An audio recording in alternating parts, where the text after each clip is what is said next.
பெண்களுக்கு இது ரொம்ப ரொம்ப முக்கியமுங்க. இரும்பு சத்தை சேர்த்து ரத்த விருத்தியை கொடுக்குமுங்க. முருங்கைக்கீரையை வாரி இந்த மாதிரி தேர்ந்தெடுத்துக்கணுங்க. முத்துணுது, எலசு, மீடியம் பாருங்க, அடர் பச்சை, இளம் பச்சை, கொழுந்து மாதிரி இருக்கிறத தேர்ந்தெடுக்கணுங்க.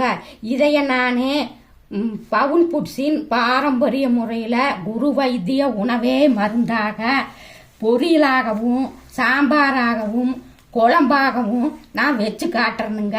அதற்கு நீங்கள் பவுன் ஃபுட்ஸை இது வரைக்கும் பார்க்காதவங்க பார்த்துட்டு சப்ஸ்கிரைப் பண்ணுங்க. கூடவே வர்ற பெல் சிம்பிளை கிளிக் பண்ணுங்க, ஃபாலோ பண்ணுங்க, 4 பேர்த்தோட ஷேர் பண்ணுங்க. எல்லோரும் இயற்கையோடு இணைவோம், இன்பமாய் வாழ்வோம். நான் உங்கள் பவுனம்மா. நன்றி, வணக்கம்.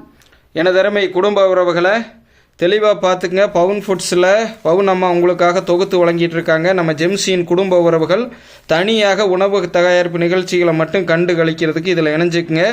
யார் யாருக்கெல்லாம் இரத்த சோகை இருக்குதோ, இரத்த குறைபாடு இருக்குதோ, ஹீமோக்ளோபின் கவுண்டிங் கம்மியாக இருக்குதோ, நீங்கள்லாம் கவனமாக பார்த்துக்குங்க. வாரம் 2 முறை, சரிங்களா? செவ்வாய் வெள்ளியில் பெண்களும், புதன் சனியில் ஆண்களும் இதை எடுத்துக்கலாம். இதை வச்சு மிளகாட்டி வைக்கிற குழம்பு தான் ரொம்ப ரொம்ப முக்கியம். அயன் போலிக் பூஸ்டராக அதை பவுனம்மா செய்து காட்டுவாங்க. மறக்காமல் ஃபாலோ பண்ணி லைக் பண்ணி பெல் சொல்ல போடுங்க. பவுன் ஃபுட்ஸ்லேயும்